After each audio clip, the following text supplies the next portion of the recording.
At the end of the 50s, the Soviets were on the verge of launching a new kind of ballistic missile. This rocket is unlike anything else in the world. Designed to deliver a nuclear payload to the United States, it is a technological feat, a launcher ahead of its time. However, it's not a bomb that's going to terrorize the Americans, but a far more serious threat. Because with this powerful launcher, the USSR will become the first nation to ever reach space.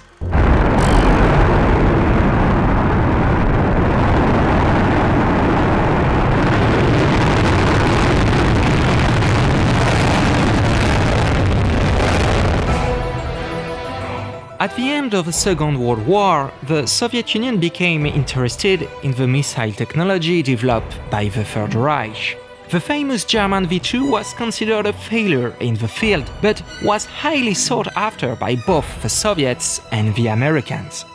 Both powers saw in it an opportunity to move a high-powered explosive charge over a great distance.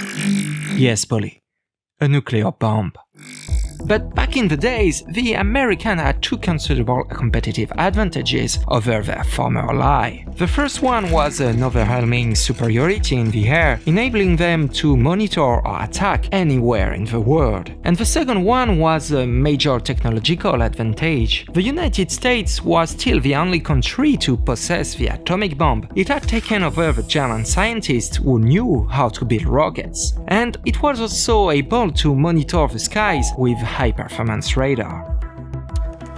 As tension rose between the two blocs, in 1946, Stalin ordered the creation of a scientific research institute number 88 with the aim of designing rockets and spacecraft. The engineers were tasked to bring the USSR back into leadership by building an ICBM that would enable them to restore the balance of power with their Western opponent. Sergei Korolyov, an engineer who distinguished himself at the end of the war with his work on the V2 in Germany, was appointed head of the third department of the research institute. He and his team had over 2 years to reproduce the German missile in the USSR and, in the long term, to design a long-range missile. Thus, on October 10, in 1948, the Soviets successfully launched their first rocket, simply called R1 for Rocket 1. This exact copy of the German V2 was entirely designed and produced in the USSR. The following year saw the launch of the R2. This improved version doubled its range to 600 km thanks to a more powerful RD-101 engine and larger fuel tanks. In 1953, the fifth version, the R5, became the first strategic missile, which means the first missile with a range of over 100 km. But the Soviet ambitions didn't stop there. In 1953, Stalin signed a new decree to develop an ICBM, in other words, a missile capable of reaching a target more than 5,000 kilometers away. At the same time, Vyacheslav Malyshev, who supervised the Soviet atomic bomb project, asked Korolyov's team to increase the payload capacity from 3 to 5.5 tons. While the Americans wanted nuclear fusion bombs, which were lighter than fission bombs, the Soviets decided not to wait and needed a more powerful launcher. To meet those requirements, engineers came up with the R6, a two-stage launcher that increased the missile's range. However, in 1953, without a computer, igniting a second stage in mid-flight posed a real technical challenge. After reviewing dozens of concepts, the engineers settled on a launcher consisting of 5 main components: 4 short outer boosters, which serves as the first stage, and a second stage consisting of a longer central booster, which is ignited on takeoff.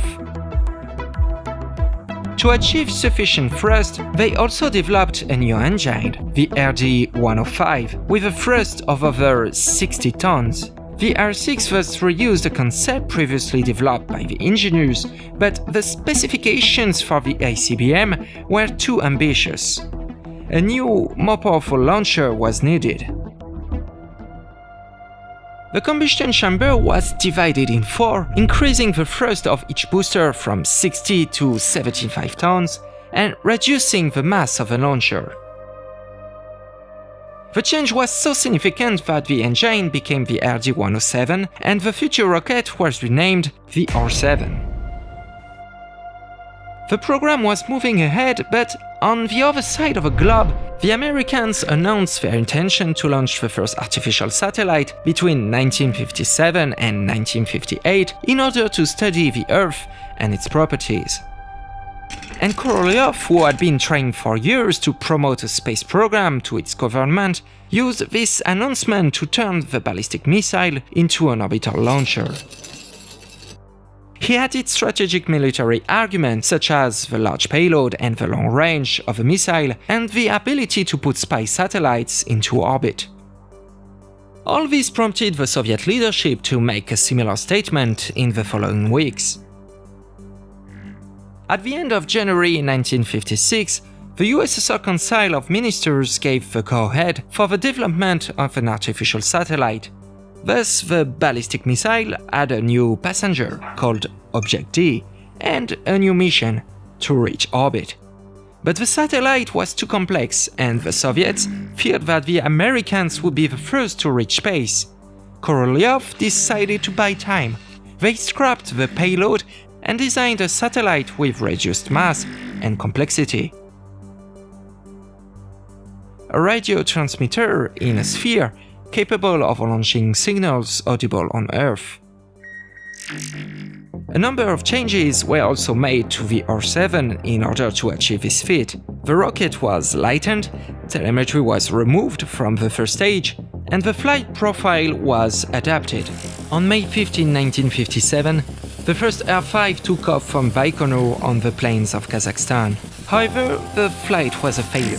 The tail section caught fire and the engine stopped prematurely after 100 seconds of flight. The rocket crashed 3,000 kilometers from the launch pad, although it should have covered more than 6,000. On July 12, 1957, a second attempt was made, but the vehicle disintegrated itself after 33 seconds of flight, and its debris fell back several kilometers. On August 21, 1957, the rocket took off normally, but its payload disintegrated itself 10 kilometers above the Kamchatka Peninsula, 6,000 kilometers from the launch pad. On September 7, 1957, on its fourth attempt, the payload hit the main stage and disintegrated on atmospheric re-entry. Alright, Polly, playtime's over. This time, it has to work.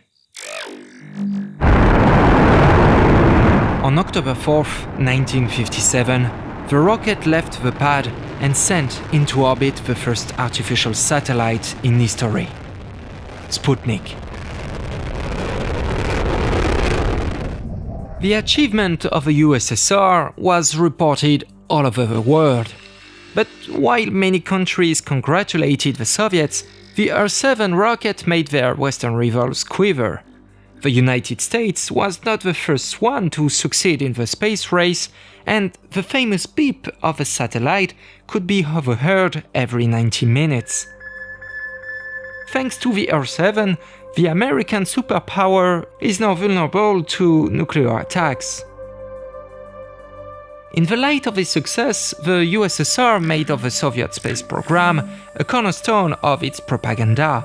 Nikita Khrushchev, the first secretary of the Communist Party, called for a new satellite to be launched.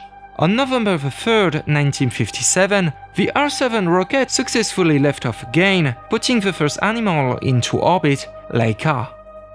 The R-7 then began a long career, paving the way for the most prolific launcher family ever conceived, with thousands of launches. With the addition of a third stage, it gave birth to the Vostok launcher family, which sent probes to the moon and enabled the USSR to carry out the first manned flight, with Yuri Gagarin 4 years later. It was later derived into the Soyuz launcher, which still supplies the International Space Station to this day and was used by the Europeans until 2021. The technology behind the R-7 is now over 60 years old. Yet, This incredible rocket is still here with us. Developed to win a war, it helped us to reach the stars.